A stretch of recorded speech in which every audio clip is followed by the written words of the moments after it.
Now, Ettie is a second-generation immigrant of West African heritage with over 15 years of data, brand and consumer insight experience. She's worked at Discovery Inc., Scripps Network, Disney, Nielsen, and Dunhunby. The title of Ettie's presentation is BAME Ain't The Same. Ettie will show the demographic changes and projections that the UK has and will experience.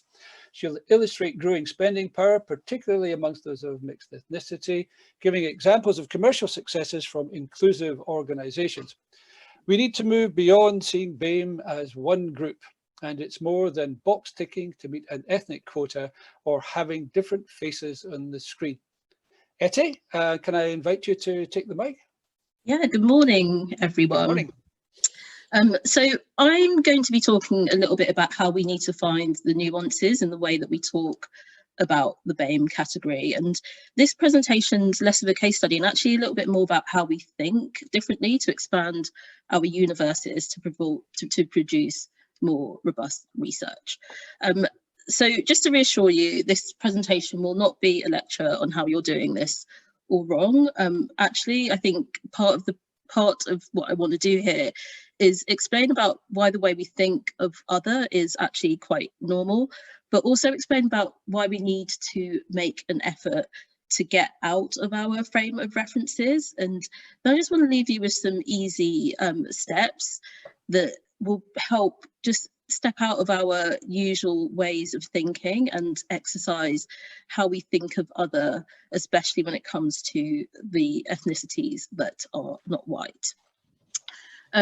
So I'm going to start with telling you a little bit about me and why you might expect me at this point to tell you a little bit about my work history and the interesting projects I've worked on.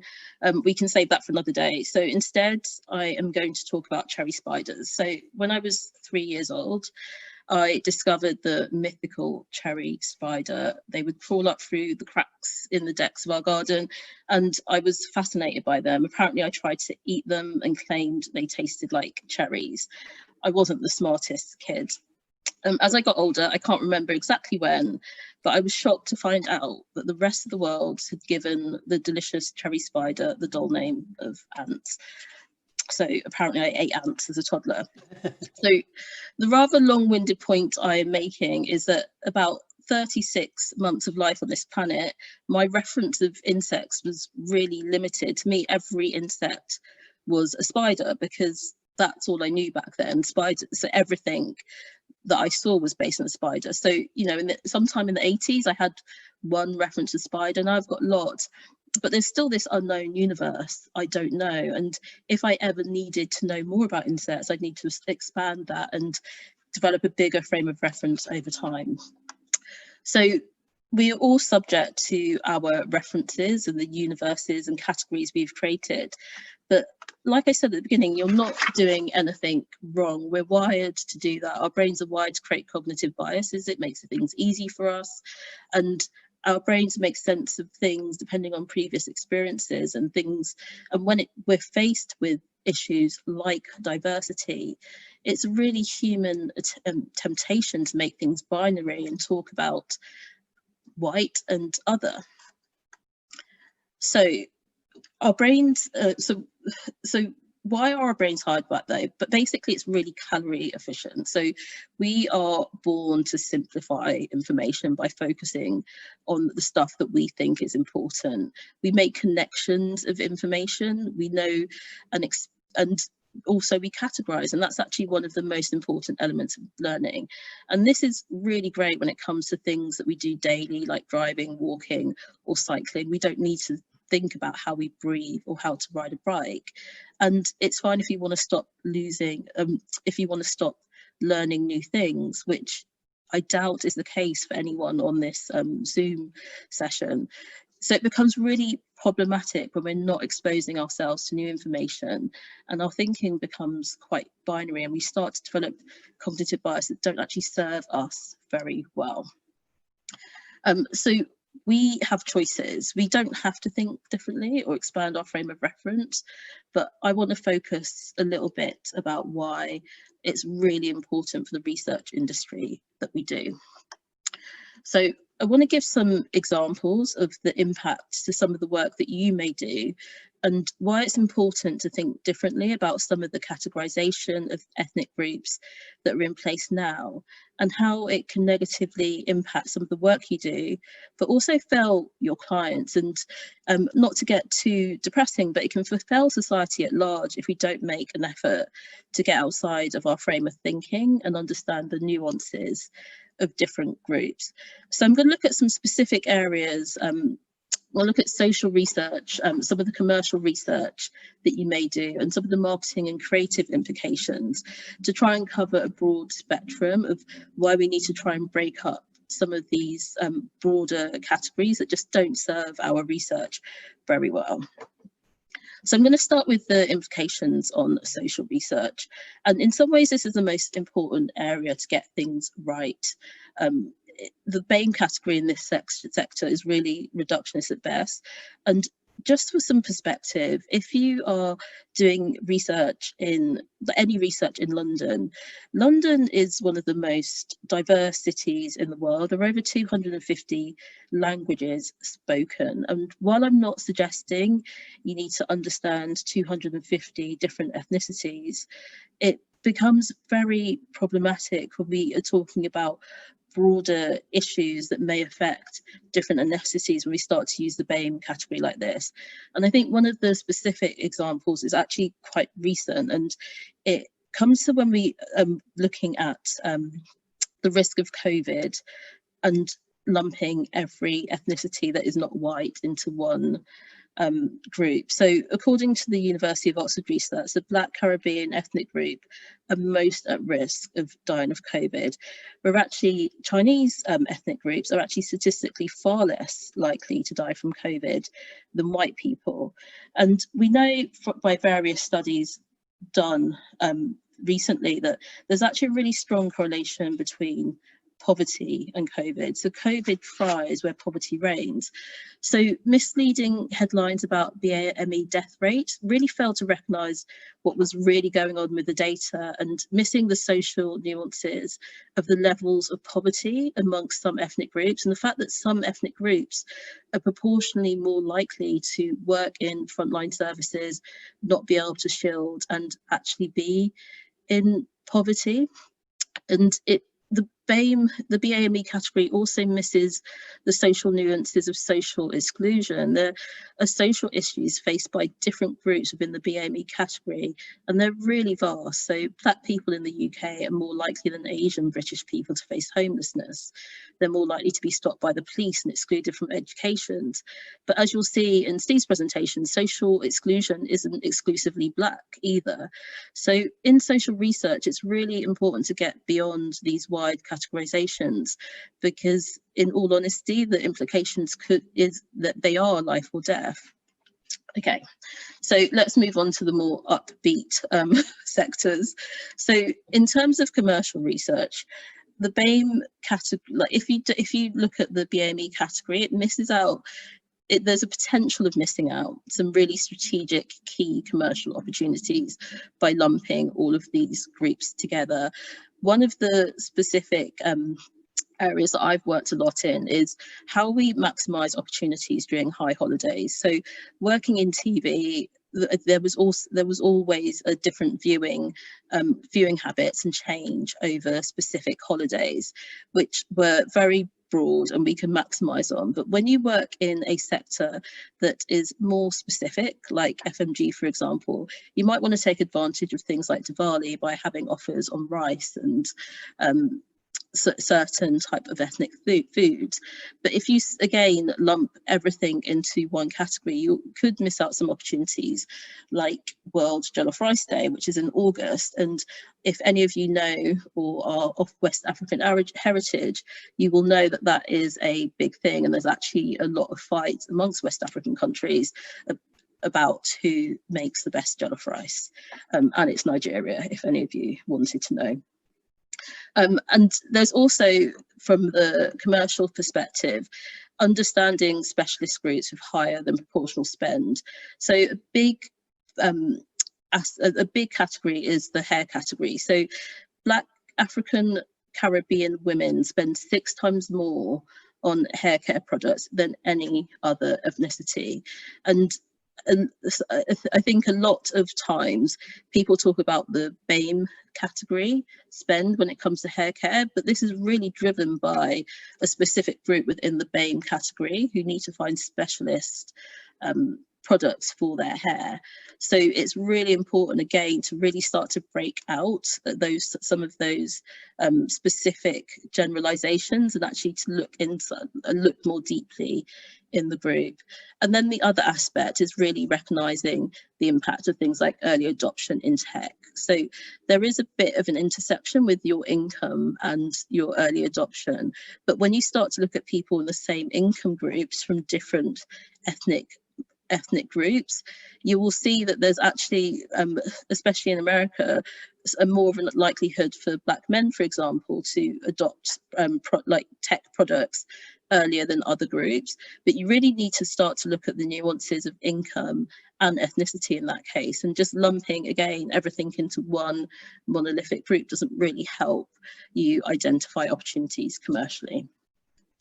And finally, when it comes to marketing, I think we all recognise that marketing's become increasingly hyper-targeted. And while you might expect me to be making a real quantitative point here, I actually want to argue that by understanding really unique profiles really well qualitatively, so it makes segmentation make sense, and that actually adds intuitive depth to decision making. So once you understand your segments that you're looking at, or the really hyper targeted user that you've identified, it's really important that you understand them, whether they're an ethnicity or actually just a group of people that are of certain ages or have certain habits. It's really important that you understand them in ways that don't see them as part of another monolithic group, but see them as individuals. So hopefully I have given you a case for why this all matters. But what does this mean for you? This stuff's really overwhelming. And like I said at the beginning, I really don't think that anyone should be expected to understand 250 diverse communities. However, there are some things that everyone can start to consider in their day-to-day work that really do make things a little bit easier.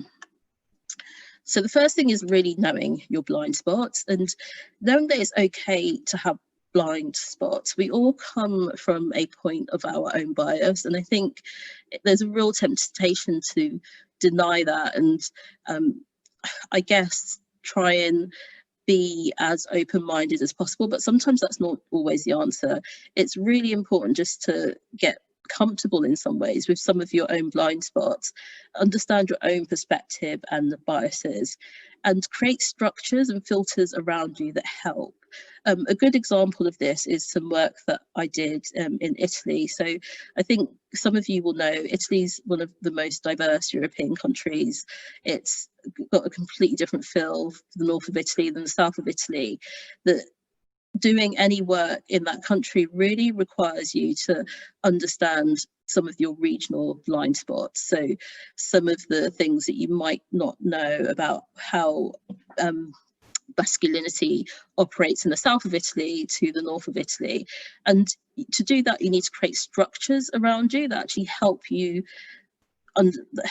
get around those blind spots. So having people on board that can help you understand some of the cultural nuances, and actually looking at some of the literature that's coming out of those regions.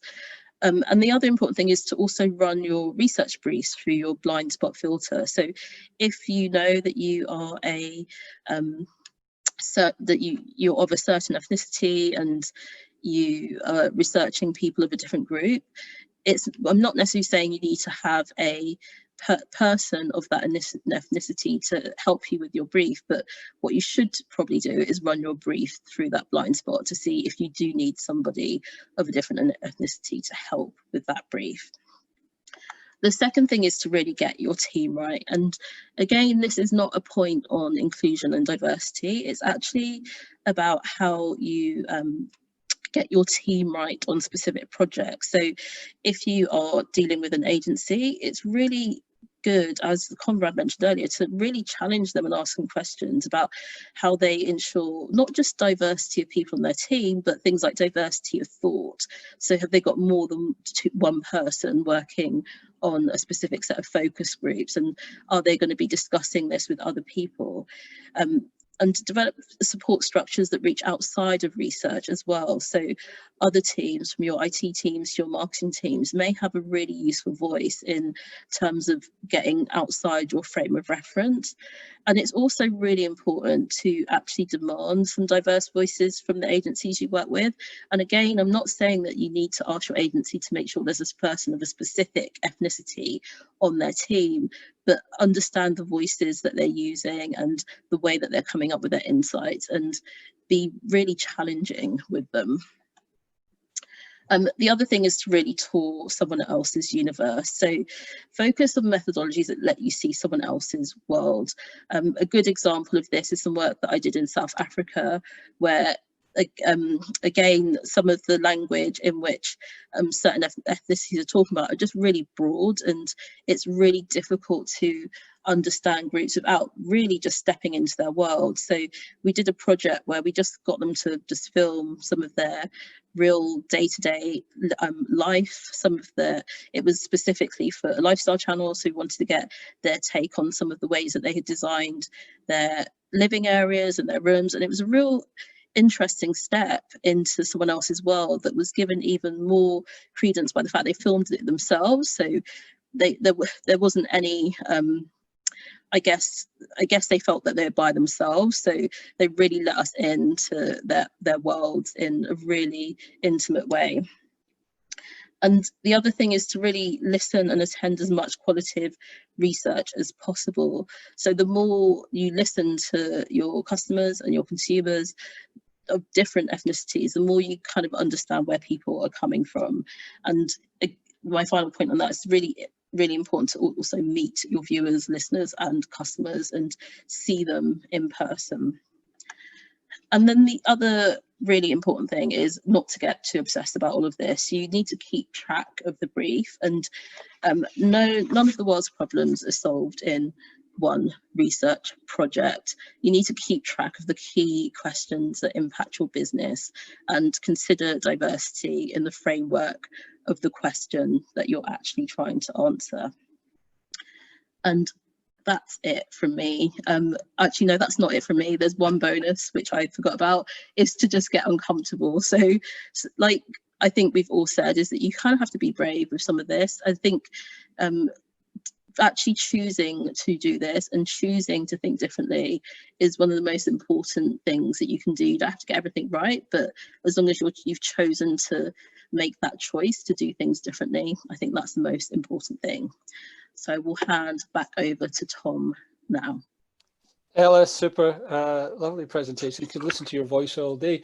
We're short on time, is the reality. Perhaps we have time for one question, which comes from IPEC School Noel.